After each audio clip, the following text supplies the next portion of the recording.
Fala galera, mais uma vez Química presente na área, eu, professor Paulo, professor Leonardo, Sociologia, professora Denise na outra ponta e vamos trabalhar alguns meios aí, o pessoal está falando bastante, muito bonito por sinal, a gente não pode deixar a Química um pouco de lado também, né professor Leonardo? Né? Fazer sobre todas as relações, porque tudo tem a ver, né? A parte sócio ou social, junto com o desenvolvimento tecnológico dentro de vários equipamentos, várias tecnologias dentro da química, eu acho que é fundamental fazer essa associação e tentar buscar essas interações que existem entre esses grandes mundos. Não é só o mundo de filosofia, não é só o mundo de sociologia, só de química, matemática, é tudo num contexto só. Beleza? Então, como já se falou muitas vezes aqui, sempre tem a caneta na mão, acho que a caneta é fundamental para destacar o comando da questão, né? Fazer aquelas relações que nós vamos ver hoje. Eu coloquei uma aula um pouquinho mais aprofundada, a parte química propriamente dita, mas sempre buscando algumas relações que poderão ser muito bem-vindas em relação a outros contextos dentro da química. Ok? Então essa relação pode ser feita de alguma maneira ou de outra. Então uma leitura adequada, uma leitura feita a princípio já com o apoio da caneta, para você não voltar e ler e reler. Até o Leonardo colocou algumas questões simples, textos tranquilos. Na química, até 2010, tinham até alguns textos um pouquinho mais longos, já é mais difícil do aluno interpretar. Não é difícil, Leonardo, química. Denise, não é difícil. Tá? O grande lance é interpretar e ir escrevendo. Eu acho que química, física, um pouco da biologia, mas principalmente acho que química e física, tirar aqueles dados importantes, aqueles valores que são associados para a questão, acho que é fundamental. O raciocínio é a interpretação. Quer ver? Ó, vou provar para vocês que vão fazer uma questão junto comigo agora. Calma, Denise, não fique apavorada, não. Eu já falei que aqui é o pessoal da área de humanas, ali a química, física, matemática, não adianta querer interagir comigo. Vai interagir sim, pode ter certeza. Vamos lá? Então, ó, eu trouxe algumas situações para vocês, os temas mais abordados aqui, ó, principalmente combustíveis, tá? Antes de a gente resolver a questão, a parte sobre combustíveis é fundamental.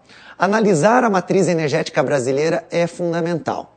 Até às vezes a gente comenta em sala de aula as substituições de alguns combustíveis. Por exemplo, a gente comenta muito sobre o diesel. Diesel é um combustível altamente utilizado no Brasil no transporte de cargas, nos caminhões, e hoje em dia a gente substitui um pouco o diesel pelo biodiesel. Para quê? Para eliminar, teoricamente, assim, de modo geral, a parte sobre o enxofre que tem no diesel, que é um combustível fóssil. Que o biodiesel, ele vem da biomassa, então ele é um combustível renovável, ele não tem enxofre, ou se tiver, uma quantidade muito pequena. Já no diesel, nós temos 0,2%, é uma quantidade absurda, e a quantidade de combustível biodiesel utilizado no Brasil é de bilhões de litros. Então imagine a porcentagem de enxofre que a gente lança na atmosfera sobre ácido sulfúrico, ácido sulfuroso, chuva ácida em si. Então os combustíveis estarão utilizados ou estarão ligados à parte sobre as questões ambientais, principalmente chuva ácida, além do CO2, o gás de efeito estufa. Certo? Que daí temos a camadinha, o pessoal da biologia vai interagir alguma coisa com vocês, é o cobertorzinho que a física fala que tem ao redor do nosso mundo que nos protege e nos mantém aquecidos para a nossa vida, ok? Outro tema muito importante que eu tenho certeza, né, meus alunos conhecem e têm pavor sobre a estequiometria, certo? E depois, se no final der tempo, porque as questões são bem abrangentes, a gente trabalha um pouco sobre a eletrólise. A bioquímica aqui é uma estequiometria que eu vou citar rapidamente com vocês. Então a primeira questão, ó, é do caderno azul, beleza? Da prova de 2010, é a questão número 83. Então, como o professor Leonardo e todos acho que os professores já falaram, entra na internet, entra no Google lá, digite prova do Enem, do INEP, né, a versão 2010, a prova azul, para você acompanhar as questões com a numeração que nós tiramos da prova propriamente dita. Beleza? Então vem comigo lá, essa questão diz o seguinte, olha como ela é bacana. Ao colocar um pouco de açúcar na água e mexer até a obtenção de uma só fase, prepara-se uma solução. O que é uma solução? uma só fase. E uma só fase a gente chama de mistura homogênea. O mesmo acontece ao se adicionar um pouquinho de sal à água e misturar bem. Uma substância capaz de dissolver o soluto é denominada dissolvente. Por exemplo, a água é um solvente para o açúcar, para o sal e para várias outras substâncias. Tanto é que nós citamos que a água é o nosso solvente universal. A figura a seguir ilustra essa situação. Então, nós temos uma colherzinha de soluto e nós estamos adicionando no solvente. Quem que é o nosso solvente principal? A água. Tranquilo? E formou uma única fase. Se formou uma única fase, só pode ser uma mistura homogênea. Alguma informação importante aqui? Nada. Beleza? Só falou que você consegue dissolver, né, o sal ou o açúcar, formando uma única fase que a gente chama de solução.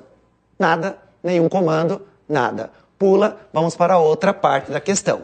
Agora, ó, suponha que uma pessoa, para adoçar o seu cafezinho, tem utilizado 3,42 gramas de sacarose, massa molar. Ó. Aqui que vem a parte da interpretação. Leonardo Denise, olha o que ele está dizendo ali. Ó. Massa molar da sacarose, 342 gramas por mol. Alguém pode me traduzir o que quer dizer 342 gramas por mol? Certamente o Leonardo sabe. Pelo amor de Deus! Beleza? Ó, não é difícil, ó. O que está dizendo aqui? A cada mol você vai ter 342 gramas. Tranquilo? Entenderam isso? Então você já pode até escrever. Depois eu vou escrever isso aqui para vocês. Só que olha que bacana. Eu não estou acrescentando 342 mols. Eu estou adicionando 3,42 gramas, ou 342 gramas, né? Eu não estou adicionando essa massa que está por mol. Eu estou adicionando apenas 3,42 gramas de sacarose. Em um cafezinho, deixa eu apagar isso aqui, em um cafezinho de 50 ml. Então, eu tenho um volume do líquido e tenho uma massa do líquido. Olha o comando da questão agora, ó. Qual a concentração final em mol por litro? Se fosse um professor de matemática, ele já estaria vendo assim, ó. O que é esse por aqui? Na realidade, é uma divisão. Então, eu vou escrever assim para vocês. Ela já está resolvida. Já vou mostrar para vocês. Mol por litro. Olha que legal. O litro você já tem? O cafezinho? O valor do volume do cafezinho? Sim. Só que, ó, é 50 ml. E eu preciso transformar isso em litros. Como é que se transforma ml em litros? Divide por 1000. Ou usa o prefixo mili, ó. Mili significa o quê? 10 na menos 3 do litro. Então já vou colocar aqui, ó. 50 vezes 10 na menos 3, o quê? Litro. Este é o meu volume que eu tenho. Agora eu tenho que achar o quê? O mol. Como é que eu acho o mol? Pela outra relação, ó, o que está escrito aqui. É 342 gramas a cada mol, mas eu não estou colocando 342 gramas, eu estou colocando 3,42 gramas. Tenho como calcular o número de mols? Sim, é o que eu fiz para vocês aqui, ó. Massa do soluto, 3,42, massa molar.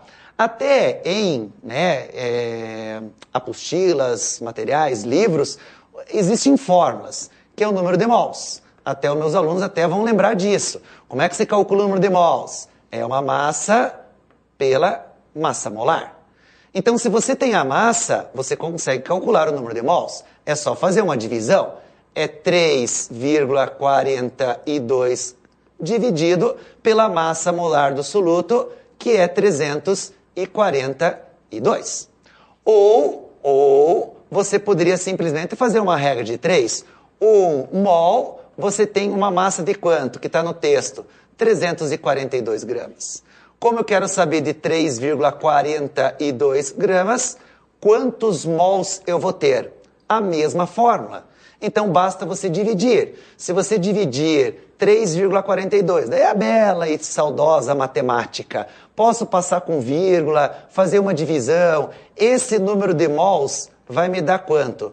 0,01 o quê?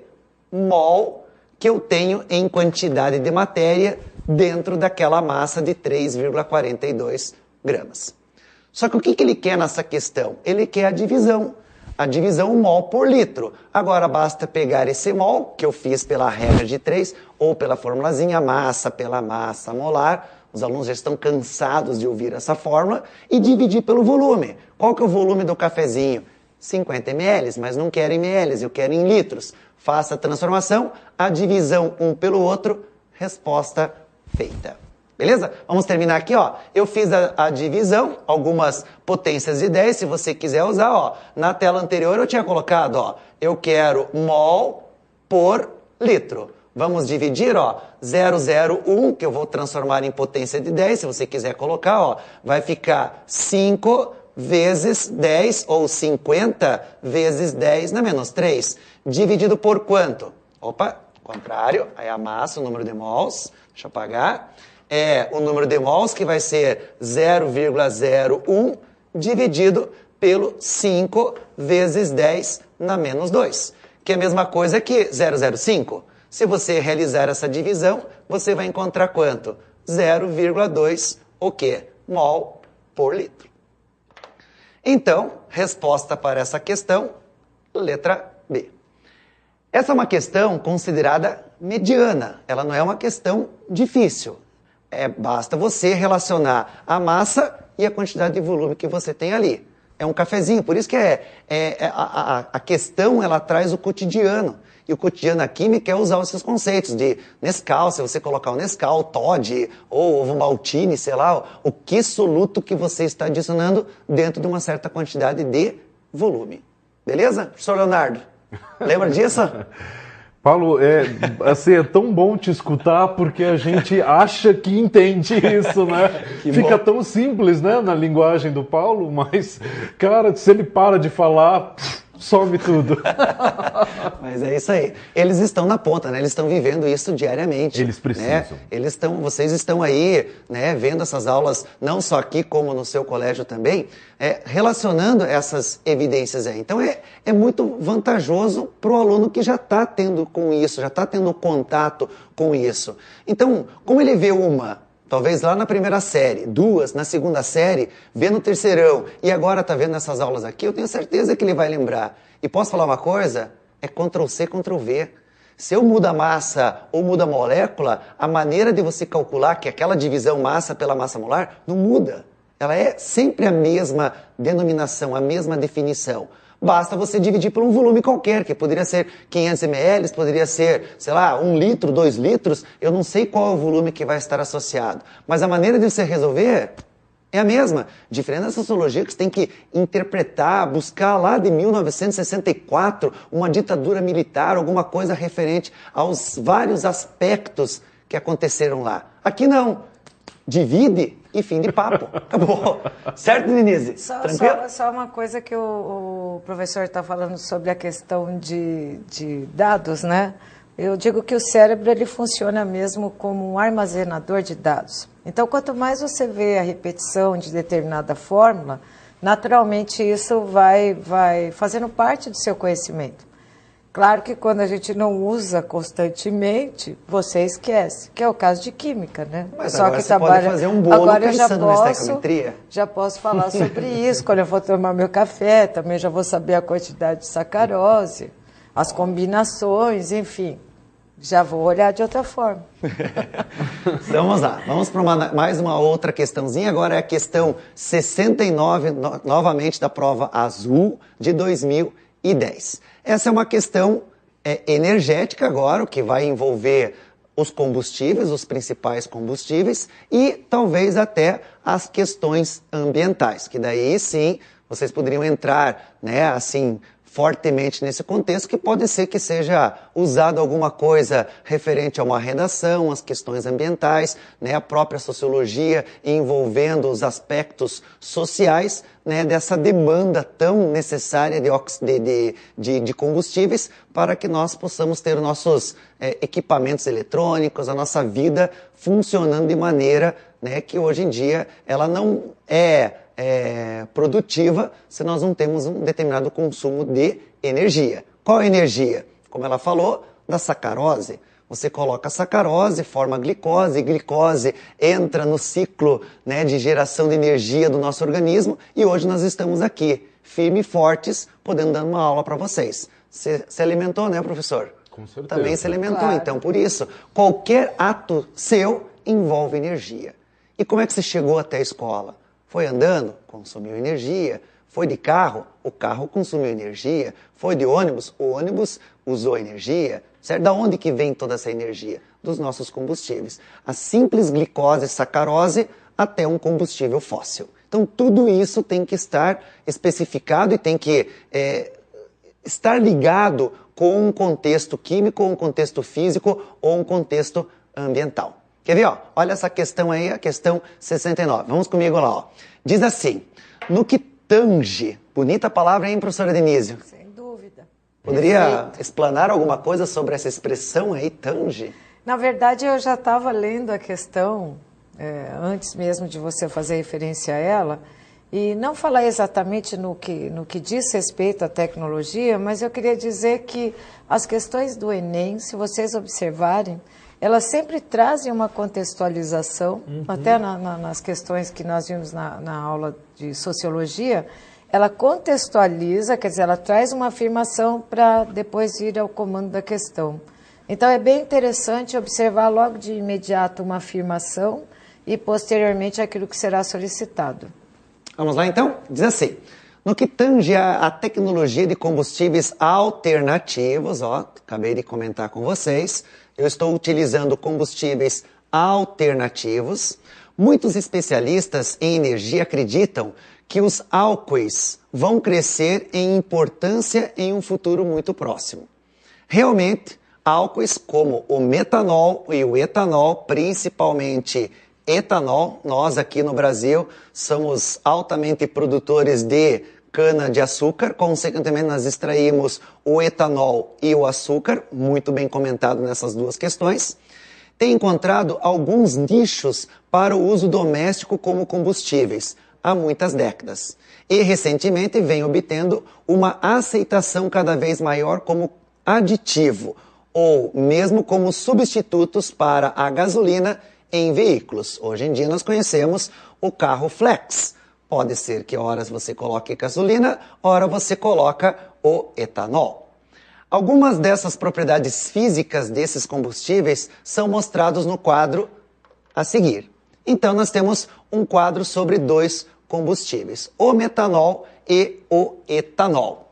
Densidade, a massa pelo volume, muito cuidado com as unidades, ó. Olha como você pode brincar com essas unidades dependendo do que você for analisar. Antes estava mol por litro, certo? Ou gramas por mol, ou mol vezes molécula, alguma relação deste mol por abra.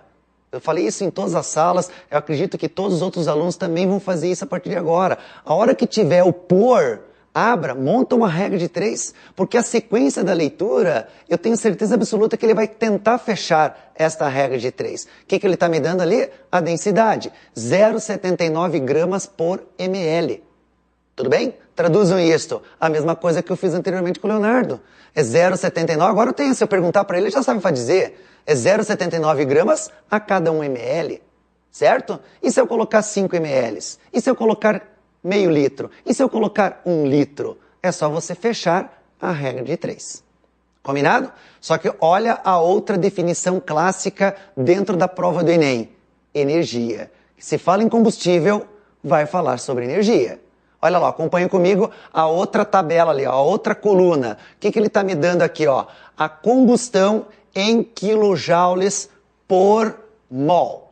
Volto a repetir, ó, por mol. É tanto de energia, 726. Esse negativo quer dizer que a reação é exotérmica, ela libera energia para o sistema. E a do etanol, menos 1.367 quilojoules por mol. A cada 1 mol, eu tenho esta energia. Agora, ó, dados. As massas molares do carbono, do hidrogênio e do oxigênio. Considere que, em pequenos volumes, o custo de produção de ambos os álcoois seja o mesmo. Desta forma, ou dessa forma, do ponto de vista econômico, é mais vantajoso utilizar. Bom, agora que vem o grande problema. Ó. O que ele está dizendo? Que o valor para produzir em pequena escala é o mesmo. Então, tanto faz se usar etanol ou metanol, o valor é o mesmo, certo? Para produzir. Agora, será que para determinar o combustível que eu vou usar no meu automóvel, por exemplo, ou numa máquina, será mais vantajoso utilizar o etanol ou o metanol? Qual que é o mais vantajoso? Aquele que você gasta menos para obter o mesmo valor energético. Isso é muito comum cair na prova do Enem, é fantástico. É a geração de energia com um combustível. Só que esse combustível pode ser pela massa do combustível, pode ser pelo volume do combustível ou pela poluição que ele causa. Por exemplo, todo mundo sabe e que vai cair na prova do Enem que a combustão é uma queima e essa queima, se for completa e se for um combustível que tiver pelo menos carbono e hidrogênio e a queima for completa, o produto final é CO2 e água. Se eu queimar gasolina, CO2 e água, só que para queimar tem que consumir oxigênio. Então a reação de combustão completa de hidrocarbonetos, que é a parte do petróleo, e álcoois, que é o que mais cai, ou biodiesel, que tem carbono, hidrogênio e oxigênio, a queima dessas moléculas necessitam de oxigênio, certo? Porque tem que ter o combustível e o comburente, e desta queima você tem que gerar o quê? O CO2 e água. Aí as perguntas, eu ou o professor Dalto vamos estar mencionando essas queimas e essa estequiometria, porque você tem que balancear a equação. Eu vou dar uma palhazinha aí no final, só para vocês terem uma ideia de um mecanismo de combustão. Pode ser a gasolina, pode ser o etanol, que são os dois combustíveis mais utilizados no nosso dia a dia para nós, não para o produto de carga. Beleza? Então acompanhem comigo aqui as relações, o que ele vai pedir agora. Olha só, é uma questão gigante e difícil. Essa é difícil. Vamos lá? Vem comigo aqui então, ó. Letra A. O metanol, pois sua combustão completa fornece aproximadamente 22,7 kJ de energia por litro de combustível queimado, ó. Por litro de combustível queimado. Letra B. Por litro de combustível. Letra C. Por litro. Letra D. Por. Cadê o litro? Tá aqui, ó. Por litro. E letra E. Por litro. Ou seja, a densidade estava especificando o quê? Por ml. O que eu vou ter que fazer com esse ml? Transformar em massa. Certo? Porque a densidade estava 0,79 gramas por ml. Eu tenho 1 litro. 1 litro são quantos ml? 1000. De cabeça dá para fazer essa regra de 3. Qual vai ser a massa? 790 gramas. Se é 0,79 em 1 ml, em 1000, multiplica por 1000, 0,79, que vai dar 790 gramas. Essa é a massa dos dois combustíveis, porque a densidade era a mesma. Ambos eram 0,79 gramas por ml. Vem comigo aqui então agora a resolução. Eu já deixei as regras de 3 já preparadas, para a gente não perder tempo e o meu garrancho aqui, deixar alguma dúvida. Vamos lá? Diz assim, ó, primeira coisa que nós vamos ter que fazer, primeira regra de 3. 0,79, que era a densidade, em 1 ml, ok? Só que ele está falando em 1 litro. 1 litro são quantos ml? 1000. Então, 1000 ml, qual vai ser a massa? 790 gramas, dos dois combustíveis. Agora, o que nós vamos ter que fazer nessa questão? A relação com o mol. A energia estava especificada por mol. E como é que você calcula a massa de um mol? Eu poderia ter feito essa questão de uma outra maneira. O que eu poderia fazer? Transformar os 790 gramas de cada um deles pelo número de mols. Como é que você calcula o número de mols? Da mesma maneira que a gente fez anteriormente lá, ó. Eu não tinha uma massa na primeira questão lá do cafezinho, agora eu tenho uma massa de etanol ou metanol. Basta você usar a mesma fórmula. Como é que você calcula o número de mols? Massa pela massa molar.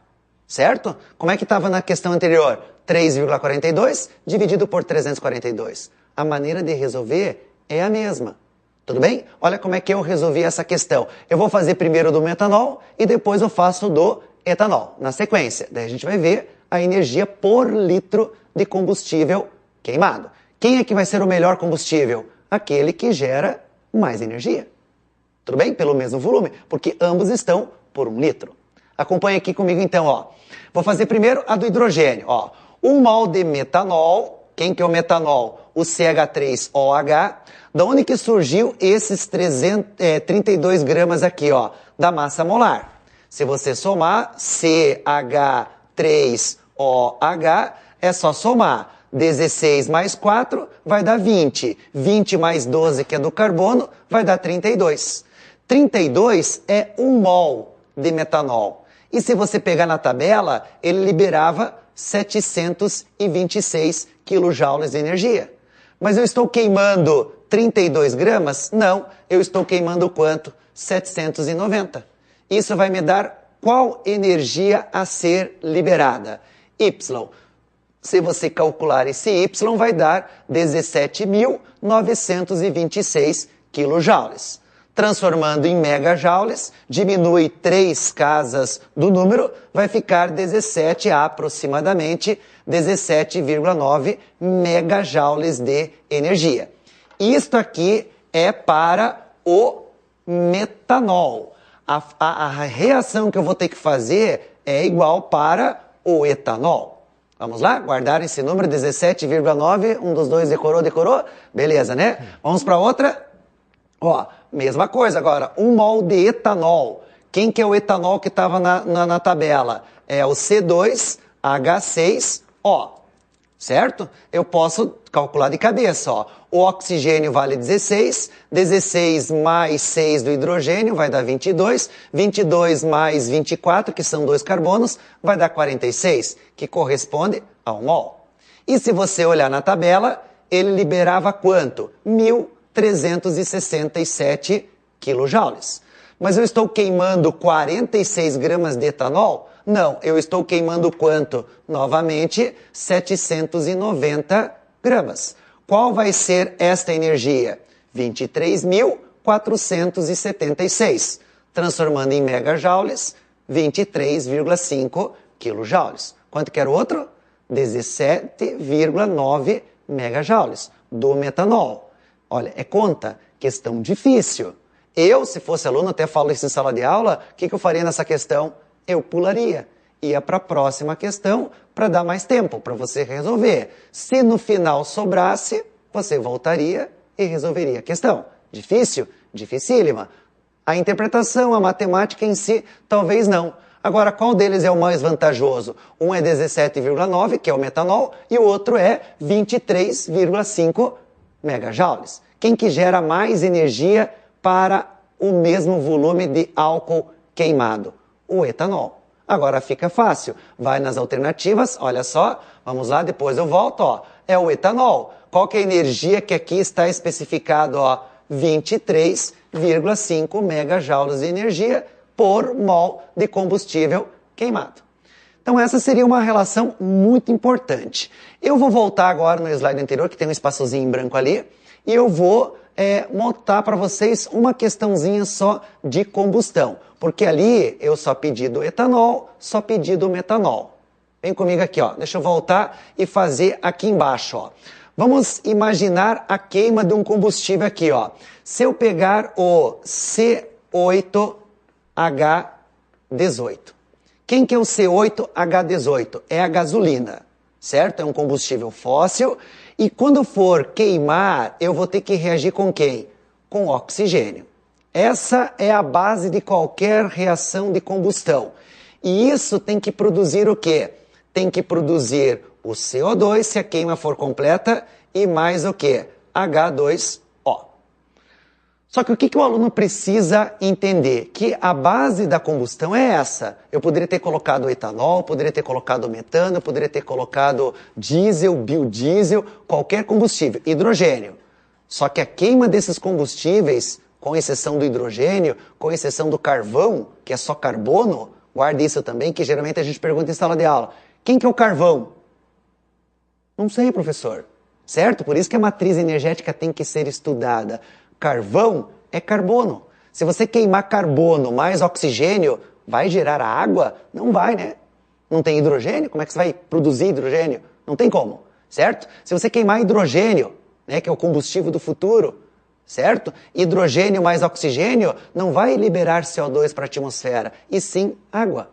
Então, para que libere CO2 e água, o combustível necessariamente original tem que ter o que na sua composição? O carbono e o hidrogênio. No caso da gasolina, C8H18. Agora, ó, o balanceamento. Lembra das regrinhas de balanceamento? Deixa hidrogênio e oxigênio por último. Balanceia os demais elementos, deixando hidrogênio e oxigênio por último. Quem por último? O oxigênio. Acompanha comigo aqui, ó. Quantos carbonos eu tenho do lado esquerdo da minha reação? 8. Então, quantos que eu vou ter que ter do lado direito? 8 também. Então, eu vou colocar um 8 ali na frente. Agora, para o hidrogênio. Aonde que eu tenho mais hidrogênio? Do lado esquerdo, do reagente. Quantos? 18. Quanto que eu vou ter que colocar na frente da água que o número multiplicado por 2 vai dar 18. Só pode ser quanto? O 9. Agora, os oxigênios. 8 vezes 2, 16. 9 vezes 1, 9. 9 mais 16 dá 25. Que número que eu vou colocar aqui na frente, multiplicado por 2, vai dar 25. Se você quiser colocar fração, fique à vontade. Se você quiser colocar o número com vírgula, também fique à vontade. Não me interessa. Essa foi uma questão do Enem. Ele perguntava qual era o número de mols de oxigênio necessário para a combustão da gasolina, 1 mol. Então era só você ver o número que está na frente, acabou a questão do Enem. Essa sim, essa se você sabe fazer a reação, tenho certeza que 30 segundos você matava a questão. 30 segundos, Leonardo. 30 segundos. Agora, essa que eu acabei de resolver com vocês, que tem toda a parte estequiométrica, já é um pouquinho mais difícil. Quer ver agora? Ó, fecha comigo o raciocínio aqui. Ó. Isso aqui vai dar quanto? 25 sobre 2 ou 12,5 se você quiser colocar ali. Agora, o que a questão dava na hora da prova? Uma energia. Eu estou chutando essa energia aqui, ó. Menos 5.000, sei lá, quilojoules. Certo? Agora, quais são as perguntas que eles vão fazer na hora do Enem? A comparação dessa energia com a quantidade de gás carbônico produzido para cada combustível ou a quantidade de combustível utilizada para cada combustão.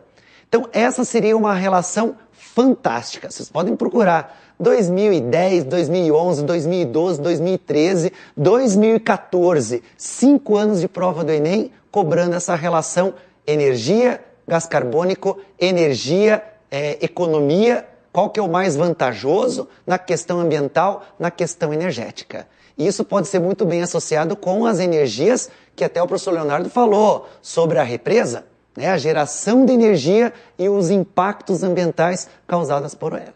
Certo? Então, fique atento aí. Professores, algum comentário geral sobre isso ou não?